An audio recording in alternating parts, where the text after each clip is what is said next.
Hello class. इस video में हम सॉल्व करेंगे असर्शन और reason based question.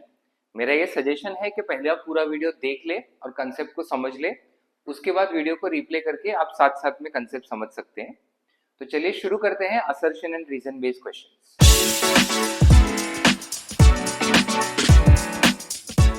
First question, assertion दिया है co ownership of property amounts to partnership और reason element of business is present in co ownership. अब सबसे पहले को ओनरशिप का मतलब समझते हैं।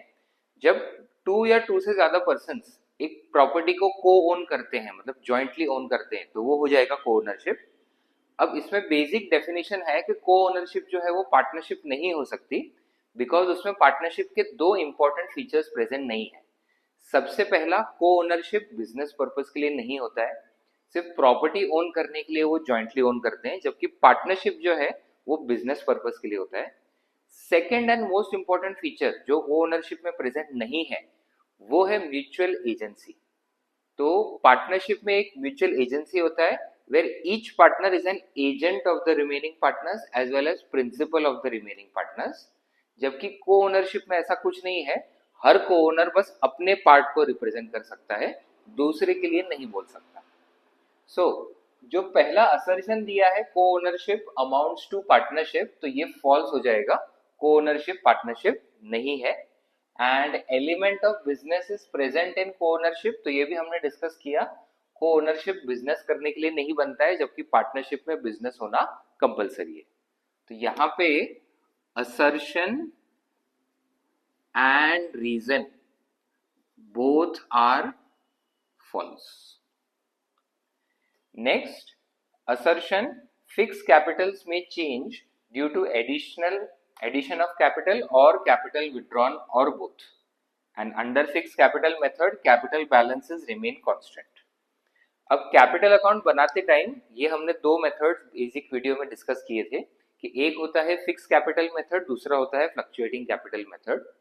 फिक्स कैपिटल मेथड में कैपिटल्स को हम कांस्टेंट रखते हैं और सारे एडजस्टमेंट्स के लिए सेपरेट करंट अकाउंट ओपन करते हैं, जिसकी वजह से वो वैल्यूज चेंज नहीं होती। बट अगर कैपिटल एक्स्ट्रा इंट्रोड्यूस हुआ है या कैपिटल विड्रॉ हुआ है, उस सिचुएशन में ये एंट्रीज कैपिटल अकाउंट में आती है। तो यहाँ पे जो असर्शन दिया है, फिक्स कैपिटल में change due to addition of capital और कैपिटल विड्रॉन और बोथ, तो ये असर्शन जो है ये ट्रू है।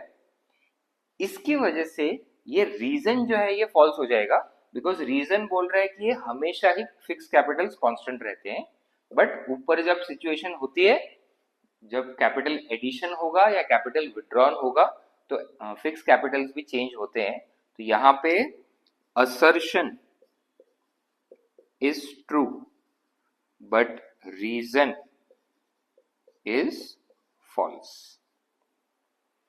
Next question, in the absence of partnership deed no interest on capital is allowed. Reason, if there is a provision for interest on capital in the partnership deed, it will be allowed only when firm earns profit. अब सबसे पहला जो assertion दिया है ये reference देता है accounting rules in the absence of partnership deed को।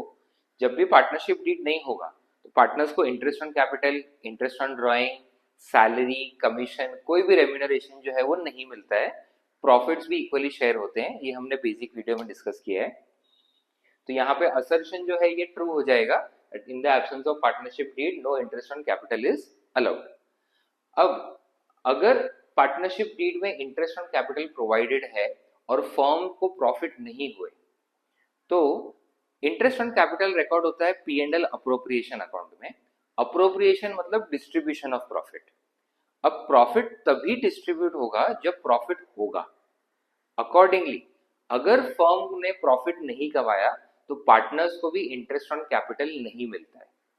सो ये रीजन जो है ये भी ट्रू है, that if there is a provision of interest on capital in partnership deed, it will be allowed only when firm earns profit.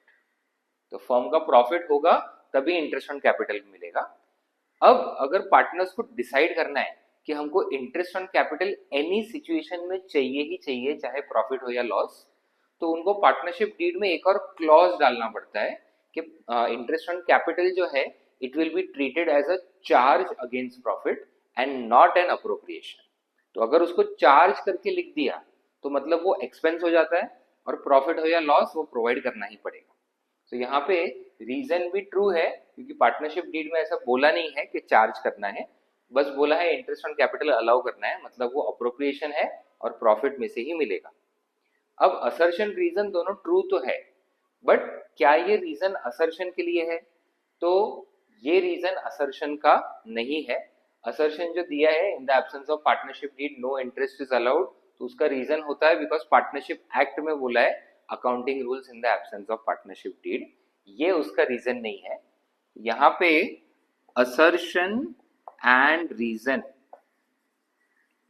both are true, but reason is not the correct